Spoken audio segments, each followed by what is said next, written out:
Indian contract act section 3। आज का topic है कम्युनिकेशन। कम्युनिकेशन, ऑफर, एक्सेप्टेंस, ये सारी चीज़ें हम लोग इसको करेंगे। अब आपको कंसेप्ट क्लियर करते हैं। सबसे पहले एक वर्ड आता है कम्युनिकेशन। तो इसमें एमसीक्यूज बनता है कि ये जो वर्ड है कम्युनिकेशन, ये derived from Latin word communication.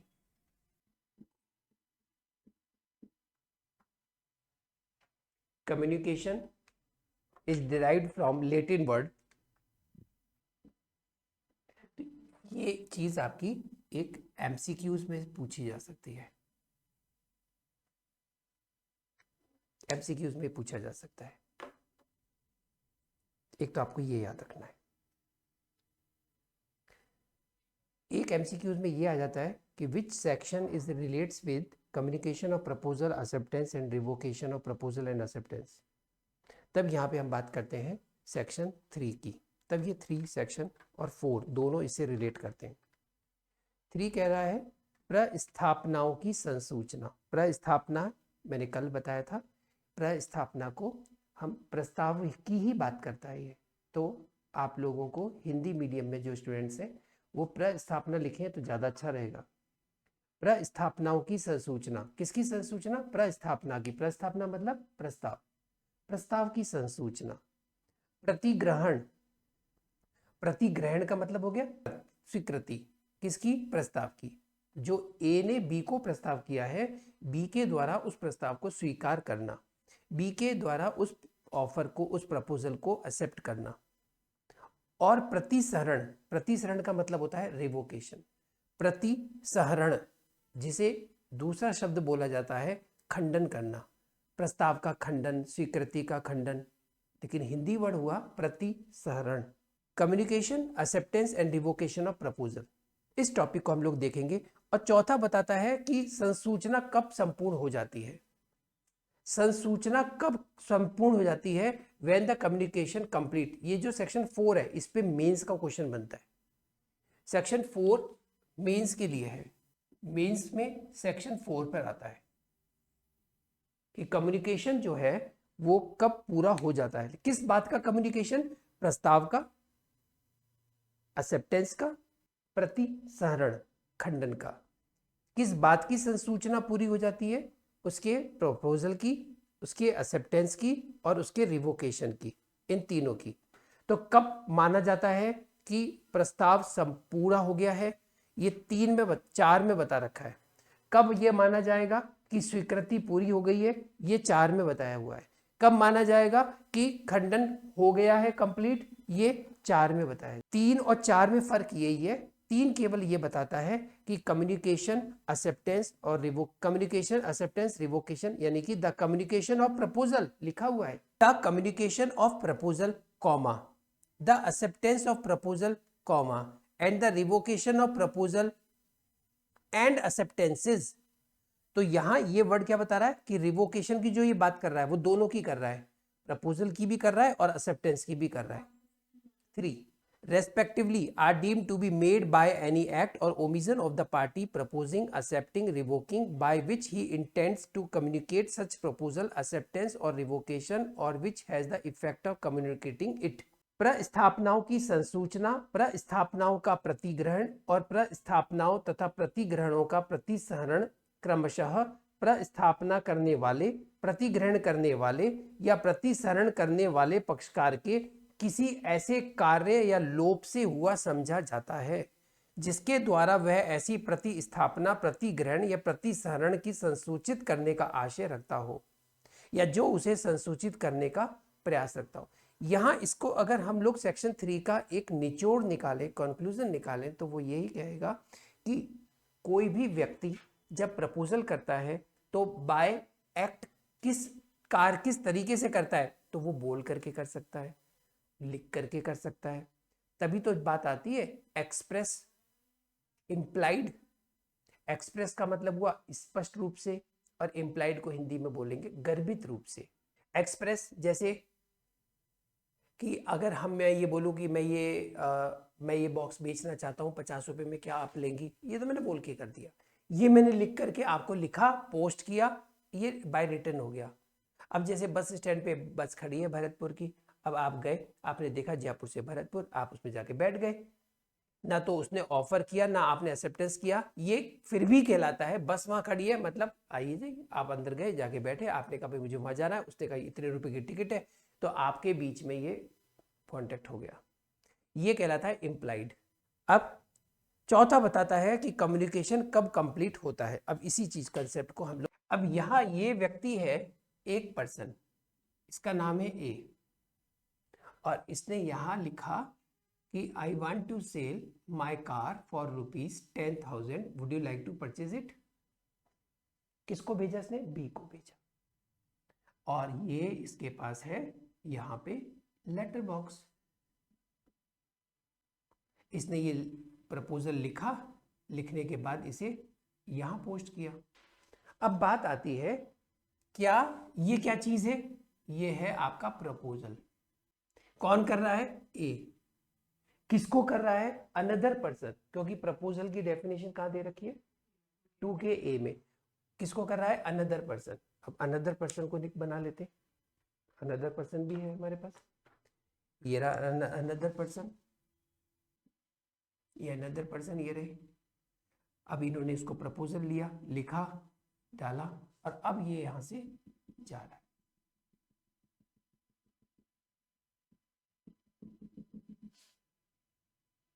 ये आ गया उसके पास। अब पोस्टमैन इसके घर ला करके इसने डाल दिया, और पोस्टमैन ने कहा कौन? लेटर। ये आया और इसने इस लेटर को उठाया। अब जैसे इसने ये लेटर को उठाया तो क्या बात आती है, कम्युनिकेशन ऑफ प्रपोजल कंप्लीट हो गया या नहीं हुआ? तो अभी तक नहीं हुआ। तो communication of proposal, communication of proposal अभी ये कंप्लीट नहीं हुआ। क्यों नहीं हुआ? क्योंकि उसके कंप्लीट होने की बात कुछ और कहा गया है। ये क्या कहा गया है? वो कहता है कि communication of proposal is complete when it comes to the knowledge of the person to whom it is made. प्रस्ताव की संसूचना पूर्ण हो जाएगी, कब हो जाएगी? जब उसकी सूचना उस व्यक्ति के ज्ञान में आ जाए जिस व्यक्ति को प्रस्ताव किया गया है। जिस व्यक्ति को प्रस्ताव किया गया है, जब उसके ज्ञान में आ जाएगी तो ये मान लिया जाएगा कि हाँ, आपका कम्युनिकेशन ऑफ प्रपोजल कंप्लीट हो गया। यहां तक क्लियर है? अब उसके ज्ञान में आई या नहीं आई? नहीं, अभी तक तो नहीं आई। अब इसने इसको ऊपर उठाया और इस लेटर को खोला।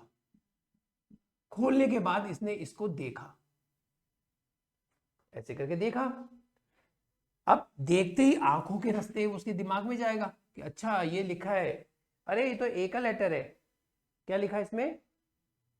अरे ये अपनी कार 10,000 रुपए में मुझे बेचना चाहता है। अच्छा, जैसे ही इसके पास समझ इसके दिमाग में गई तो ये माना जाएगा कि कम्युनिकेशन ऑफ प्रपोजल कंप्लीट हो गया। When the communication of revocation is complete, अब इसको हिंदी में लिख लेते हैं, ठीक है? सूचना, communication of revocation is complete when the communication of revocation is complete, तब इसे समझना है as against the person who makes it. दो चीज आएंगी यहां पर। नंबर 1, अगेंस्ट, इसको पूरा कर लेते हैं ना, इसको हटा, अगेंस्ट, एज अगेंस्ट करने वाले व्यक्ति के विरुद्ध, हु मेक्स इट, जो प्रतिसंहरण की संसूचना उसे करने वाले व्यक्ति के विरुद्ध तब संपूर्ण हो जाती है, तब संपूर्ण हो जाती है व्यक्ति के प्रति जिससे प्रतिसंहरण किया गया हो, जिससे प्रतिसंहरण किया गया हो, कॉमा, इस प्रकार पारेषण के अनुक्रम में, इस प्रकार पारेषण के अनुक्रम में कर दी जाती है कि वह उस व्यक्ति की शक्ति के बाहर हो जाए, शक्ति के बाहर हो जाए जो उसे करता है। इंग्लिश में लिख लीजिए, when it is put into a course of transmission, put into a course of transmission to the person to whom it is made, comma, so as to be out of the power of the person, कौन सा person, of the person who makes it. दूसरा था as against the person, as against the person to whom it is made, to whom it is made। इसमें लिख लीजिए, उस व्यक्ति के विरुद्ध जिससे प्रतिसरण किया गया है। तब संपूर्ण हो जाता है जब वह उसके ज्ञान में आता है, जब वह उसके ज्ञान में आता है, जिसको किया गया है ना उसकी नॉलेज में आते ही वो पूरा हो जाता है।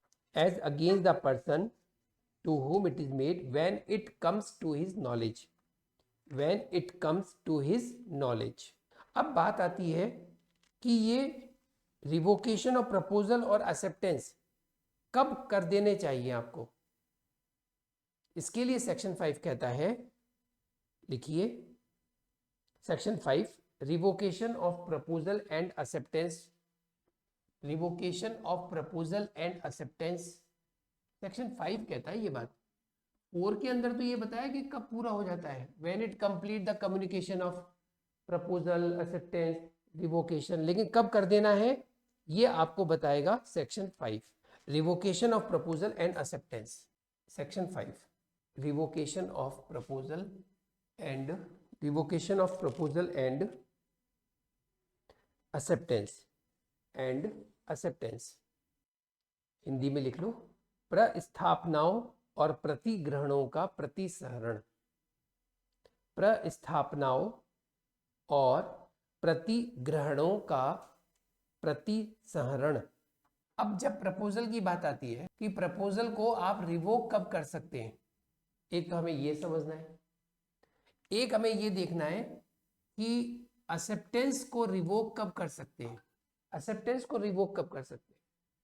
प्रपोजल को रिवोक कब कर सकते हैं, एट एनी टाइम, किसी भी समय, at any time, at any time, लेकिन but before the communication, at any time but before the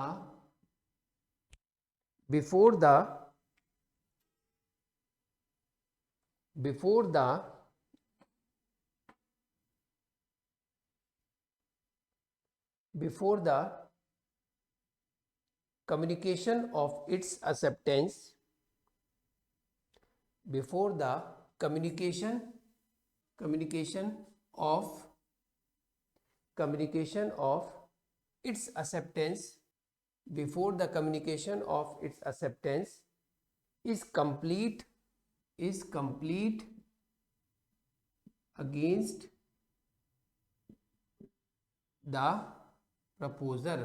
इसे मैं हिंदी में लिख लीजिए, प्रस्ताव का खंडन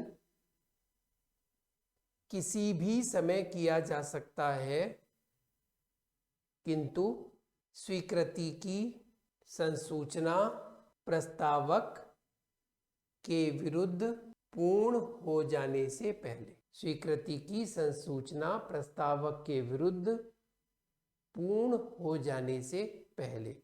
अब स्वीकृति की संसूचना प्रस्तावक के विरुद्ध कब पूरी हो जाती है, जैसे ही वो कब पूरी होती है, acceptance is complete against the proposal, यानी वो लेटर बॉक्स में एक्सेप्टेंस डाल देता है, जैसे ही लेटर बॉक्स में वो एक्सेप्टेंस डाल देगा तो फिर वो जो प्रपोजल करने वाला है वो अपने प्रपोजल को रिवोक नहीं कर सकता। इसलिए एक्सेप्टर के द्वारा एक्सेप्टेंस लेटर पोस्ट करने से पहले उसकी शक्ति से बाहर जाने से पहले प्रपोजर अपने प्रपोजल को रिवोक कर सकता है। अब बात आती है रिवोकेशन ऑफ एक्सेप्टेंस। इसको लिख लीजिए, eight any time but before the communication of its acceptance is complete against the acceptor himself। अब हिंदी में लिख लो, किसी भी समय किंतु स्वीकृति की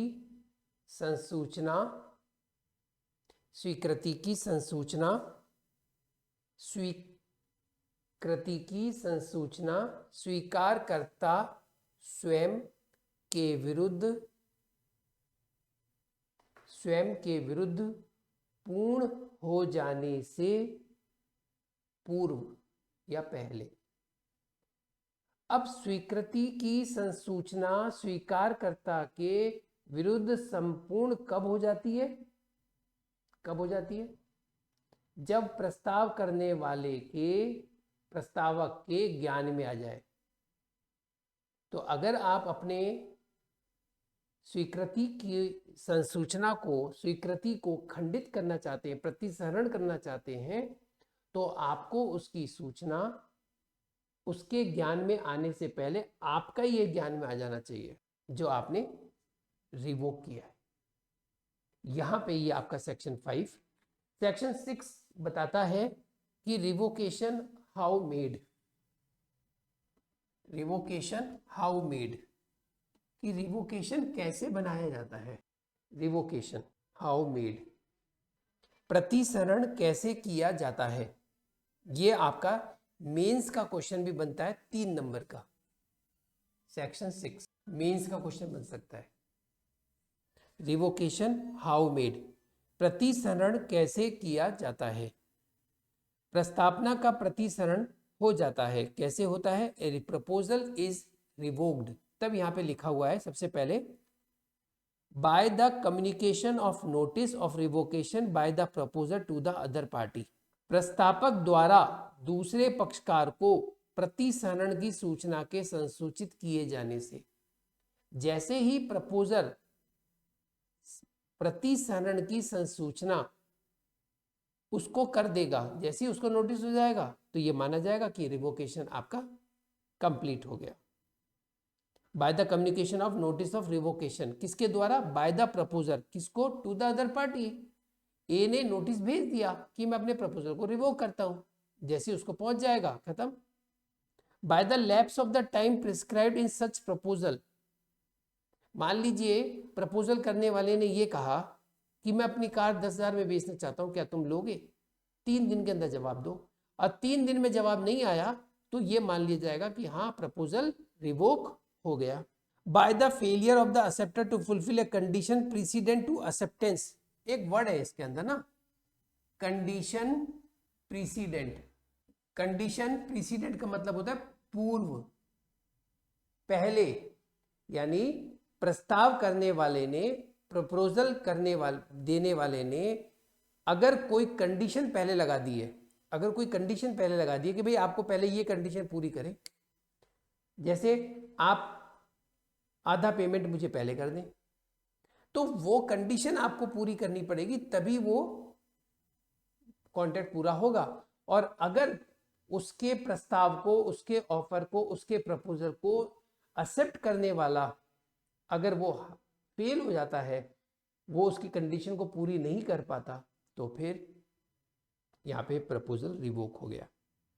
बाय द डेथ और इंसैनिटी ऑफ द प्रपोजर, जिसने प्रपोजल किया है यदि उसकी मृत्यु हो जाती है या वो पागल हो जाता है, तो ऐसी स्थिति में ये मान लीजिएगा कि प्रस्तावना का प्रतिसरण हो गया। लेकिन इसमें लिखा हुआ है और ये इंपॉर्टेंट भी है, प्रस्थापक की मृत्यु या उन्मत्तता से यदि उसकी मृत्यु या उन्मत्तता का तथ्य प्रतिग्रहीता के ज्ञान में प्रतिग्रहण से पूर्व आ जाए, if the fact of his death और insanity comes to the knowledge of the acceptor before acceptance, यानी कि एक्सेप्टेंस करने से पहले एक्सेप्टर के ज्ञान में ये बात अगर आ जाती है कि उसे प्रस्ताव करने वाला मर चुका है या पागल हो चुका है, तो यहां पे प्रस्ताव खत्म। अब बात आप ये सोच रहे होंगे कि अगर उसके प्रस्ताव को स्वीकार कर लेने के बाद पता चलता है कि वो मर गया, उससे कोई फर्क नहीं पड़ेगा। प्रस्ताव स्वीकार करने के बाद अगर वो मरा है तो फिर वो आपको कॉन्ट्रैक्ट तो पूरा करना ही। यहां पे सेक्शन 6 कंप्लीट होता है। अब है सेक्शन 7। सेक्शन 7 क्या कह रहा है? सेक्शन 7 कहता है acceptance must be absolute. Acceptance must be absolute. Acceptance must be absolute. इसका हिंदी में है कि प्रतिग्रहण आत्यंतिक होना चाहिए। आत्यंतिक, यहां जो ये वर्ड है ना, ये एब्सोल्यूट, हिंदी में है इसका मतलब आत्यंतिक। आत्यंतिक का मतलब आतंक नहीं है, आत्यंतिक का मतलब है पूर्ण रूप से। ये शब्द आपको है ना वहां मिलेगा, टीपी में भी काम आएगा।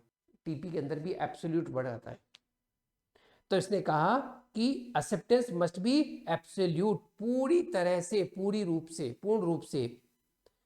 B must be absolute and unqualified, यानी कि आप किसी भी तरह की कोई कंडीशन नहीं लगाएंगे। आप ये नहीं कह सकते हाँ जी मैं आपकी कार खरीदने को तैयार हूं यदि आप साथ में एक छोटी सी साइकिल दें तो। नहीं, एक्सेप्टेंस कर रहे हैं तो पूरी करें। ये नहीं कह सकते कि हाँ मैं कार खरीदने को तैयार हूं, बस 2000 रुपये में बाद में दूंगा, ऐसे नहीं।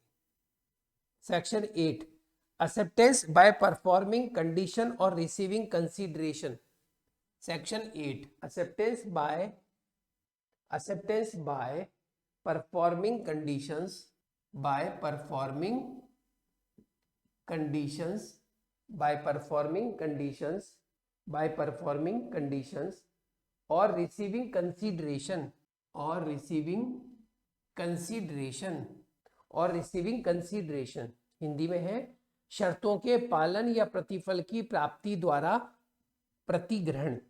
किसी प्रस्थापना की शर्तों का पालन या व्यतिकारी वचन के लिए जो प्रतिफल किसी प्रस्तावना के साथ पेश किया गया हो उसका प्रतिग्रहण उस प्रस्तावना का प्रतिग्रहण है। इसने कहा कि भाई मैं कार बेच रहा हूं, भेज रहा हूं आपको और 10,000 रुपये में बेच रहा हूं, आप खरीदना चाहते हैं तो ले लीजिए। उसने कार को, अब उसकी कार को रख लिया, इसका मतलब उसने उसे वो खरीद लिया। इसी तरह से कोई शर्त अगर लगा देता है, प्रस्तावक कोई भी शर्त लगा सकता है, ये ध्यान रखना। यदि वो कोई शर्त लगाता है, कोई कंडीशन लगाता है कि इस कंडीशन को परफॉर्म करेंगे तो फिर वो गाड़ी, उस चीज उसको चली जाएगी। लास्ट 9th नंबर, सेक्शन 9 कहता है promises express and implied. Promises express and implied, ये लास्ट सेक्शन है। In so far as the proposal or acceptance of any promise is made in words, the promise is said to be express. अगर आपने कोई promise words के अंदर करी है तो माना जाएगा कि ये एक्सप्रेस है, और यदि वो आपने कोई कंडक्ट से करी है, in so far as proposal for acceptance is made otherwise than in words the promise is said to be implied. और अगर आपने प्रॉमिस किसी और तरीके से की है, अदरवाइज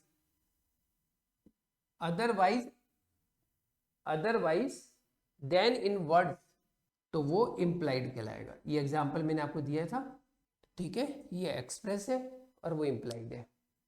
जैसे कि अभी मैं बोल करके बात कर रहा हूं कि मैं अपनी कार बेचना है तो 10,000 में, तो क्या तुम लोगे? तो ये हो गया आपका प्रॉमिस, हो गया एक्सप्रेस, हो गया इम्प्लाइड, हो गया यदि वो आप कोई कंडक्ट से शो कर रहे हैं। तो यहाँ पे हमारे आज की क्लास को हम लोग ओवर करते हैं, सेक्शन 3 से लेकर के 9 तक। और सेक्शन 10 जो है वो बहुत इंपॉर्टेंट है, जिसको हमने प्रीवियस क्लास के अंदर कंप्लीट करा दिया है, आपको डिस्क्रिप्शन बॉक्स के अंदर वो मिल जाएगा। तो आप यदि चाहते हैं अपनी क्लासेस को कंटिन्यू करना तो आप इस नंबर पर कॉल कर सकते हैं, आप सेपरेट क्लासेस भी ले सकते हैं, और चैनल को जो पहली बार देख रहे हैं वो इसे सब्सक्राइब कर लें, जिससे कि लेटेस्ट जो भी न्यू नोटिफिकेशंस हैं वो उन तक उनको मिलते रहें। Thank you very much.